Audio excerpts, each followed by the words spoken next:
Assalamualaikum warahmatullahi wabarakatuh. Waalaikumsalam warahmatullahi wabarakatuh. Balik lagi bersama kita Kuda Ngising episode 2. Termas dari Hondo, Argentina. Sungguh-sungguh membosankan.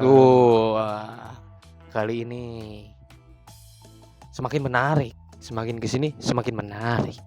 Marquez Brother akan mendominasi seluruh balapan. Bagaimana tanggapannya? Membosankan menurut gua.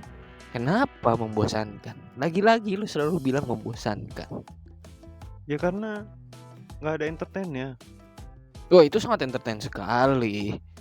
Ini lebih dari seri pertama Thailand ini. Di mana letak entertainnya? Nggak ada seru-serunya. Mereka berdua udah langsung aja di depan gitu, asik berdua gitu. Ya Nggak karena ada menghibur ya menurut gua. ya karena di belakang pada tidak mampu. Skillnya semua di bawah. Ya tapi menurut gua harusnya bisa menghibur lah. Kalau emang ya mereka emang kencang. Tapi maksud gue ya, kalau beberapa seri ke depan kayak gini tuh Marquez Cup lama-lama ini. Ya kan dulu Ducati Cup, sekarang gantian lah Marquez Cup sekarang.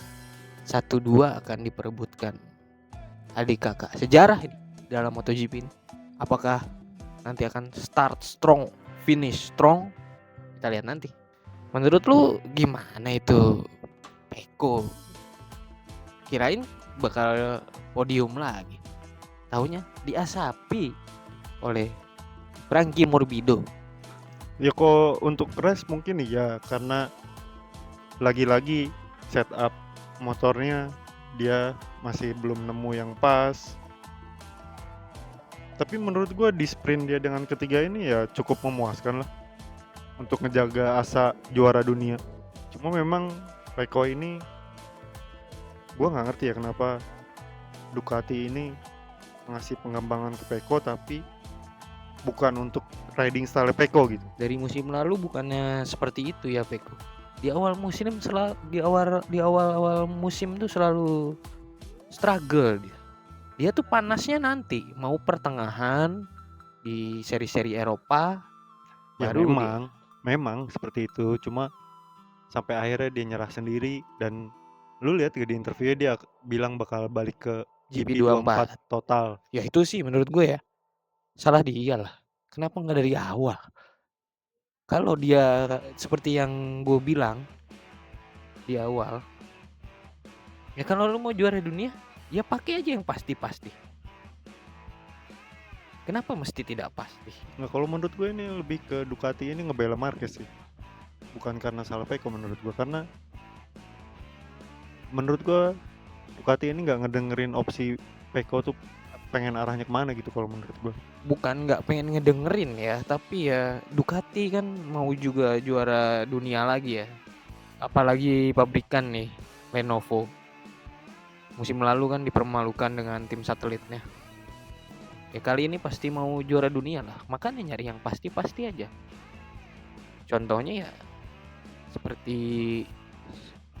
Marc Marquez. Tapi prediksi gue waktu itu bilang Honda bakalan bagus, kebukti kan di Argentina. Di sprint sama di race ini 3 Honda loh masuk 10 besar. Menurut gue itu udah hasil yang lumayan untuk kelas konsesi. Apalagi Zarco di sprint tuh keempat loh. Gimana menurut lo, opini lo tentang Honda ini? Honda ini ada kemajuan tapi hanya untuk Zarco dan Mir ya. Karena yang satu lagi nggak bertalenta menurut gua. Ya hanya hoki aja. Kenapa bisa 10 di race masuk 10 besar loh. Karena AI-nya didiskualifikasi.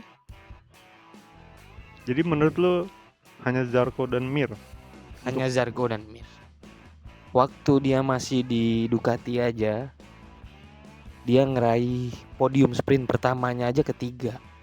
Segitu pakai motor yang perfect. Pakai motor Honda, ya jauh ke awang-awang. Udah nggak ada talenta lah dia. Tapi untuk overall Honda menurut lo ada perkembangannya maju pesat gak sih? Maju sangat pesat. Tapi kalau lu bilang Pembalapnya yang paling pesat ya Johan Zarco. Nothing tulus aja deh. Dan Mir sih. Dia harus membuktikan kapasitas Juara mantan dunia. juara dunianya.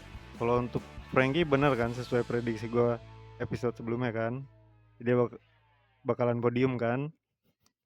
Tapi sesuai prediksi gua juga kan, Alex Marquez masih di atas Frankie Morbidelli. Gue nggak tahu kenapa Sorry to say ya, masih nggak ini ya, meragukan gitu sama skillnya dia. Gue masih mendukung Morbi gitu, karena terkesan kayak nggak murni skill dia gitu. Kalau masalah head to head dengan Frankie ya, menurut gue skillnya masih di bawah Frankie. atas dasar apa lu bisa bilang Alex Marquez skillnya di bawah Frankie? Padahal Alex Marquez dan Frankie Morbidelli sama-sama juara dunia Moto2, tapi bedanya Alex Marquez megang 2 gelar dan Moto3. Frankie Morbido tidak punya. Runner up, anggap aja dia runner up pernah di MotoGP. Tapi apalah artinya runner up? Karena gue ngeliatnya gini, waktu kakaknya masih di Honda, dia di Grace ini nggak ada hasilnya menurut gue.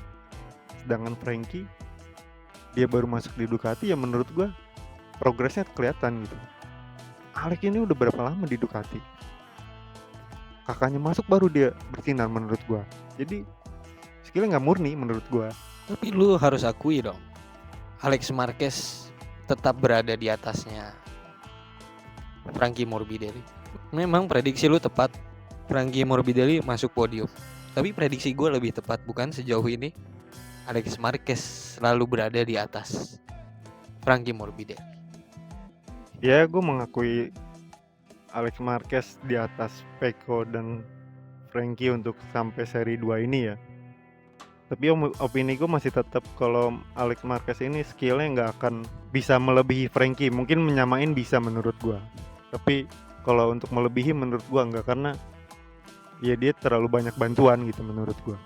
Jadi kalaupun dia selalu di atas Pecco atau Frankie, hasilnya bukan skill murni menurut gue. Disitulah pinternya Alex, manfaatin apa yang ada. Kakaknya jago, ya belajarlah dari kakak. Kenapa Frankie Morbidelli nggak mau belajar dari juara dunia seperti Pecco? Apakah gengsi? Belajar mah belajar aja. Alasan lu oke juga, oke gue terima kalau lu bilang kayak gitu. Lu bilang murni nggak murni, itu bukan murni tidak murni, itu soal IQ ya. Belajarlah dari yang paling berpengalaman, ambillah ilmunya, terapkan. Terlalu pede VR46 Academy ini masing-masing ini. Selalu bersaing di antara kawan-kawannya, padahal nggak terlalu ngefek ya itu ya. Contohlah Marquez Brothers. Kita pindah ke KTM, menurut lu race 2 seri 2 ini makin mundur ya lama-lama ya. Dan gue lihat dari interview Acosta sendiri bilang kayaknya pengembangannya berhenti. Opini lu gimana tuh? Ya, gue ngeliat KTM kasihan sih, Engap dia ngejar jangan bilang ngejar Ducati lah, ngejar Zarco juga Engap tuh. Gue lihat ya. Tapi nggak tahu ya kalau udah main di Eropa. Gue sejujurnya masih penasaran sih performanya di Eropa. Kan karena ini di luar Eropa ya, jadi bisa dibilang belum terlihat maksimal. Kalau gue kayaknya untuk seri-seri kedepannya KTM ini bakalan kalah sama Aprilia sih, walaupun dia udah masuk Eropa pun. Karena menurut gue emang efek bangkrutannya ini udah terlalu parah sih. Jadi pengembangannya udah stop menurut gue. Kalau lu gimana tuh? Dibandingkan dengan Aprilia deh, nggak usah sama Ducati gitu. Kalau ngomongin Aprilia hanya khusus satu orang ya, Marco. rookie lah. Marco siapa dia? Gila. Aprilia telah salah merekrut seorang Marco Bezzecchi. Tadinya juara Argentina di Ducati, masuk Aprilia, pengacau besar. Ya, gue mengakui itu kemarin konyol sih pas di Ares itu. Kok bisa dia nggak bisa ngerem itu? Itu konyol sih. Gua sih kalau jadi Aprilia menyesal sekali. Apalagi udah jatuh tertimpa tangga. Juara dunianya pun absen. Wah, ya mau nggak mau ngandalin rookie. Tapi gue masih yakin Aprilia masih bisa lebih kenceng dibandingkan KTM seri-seri ke depan. Kalau gue yakin sama Aprilia masih bisa lebih kencang daripada KTM. Tapi only I augura ya. Walaupun KTM-nya Acosta pun menurut gue tetap kalah sih dengan Aprilia.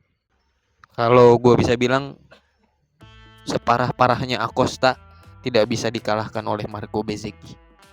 Separah-parahnya Acosta tidak bisa dikalahkan Marco Bezzecchi, si pengacau. Oke, Kita lihat nanti ya. kita lihat seri-seri ke depan. Siap. Prediksi. Kota, jangan malu untuk mengakuinya. Sang raja telah kembali. 1, 2, 3. Siapa? 163, 293, 321 untuk sprint dan race. Pecco Marquez Morbidelli. Ya. Ya, kalau gue sih sama seperti 2 seri sebelumnya. Mark Alex. Pecco lah. Kalau beruntung, kalau enggak Morbidelli lagi. Kita lihat nanti. Oke. Kita tutup sampai di sini dulu. Sampai jumpa di seri berikutnya. Assalamualaikum warahmatullahi wabarakatuh.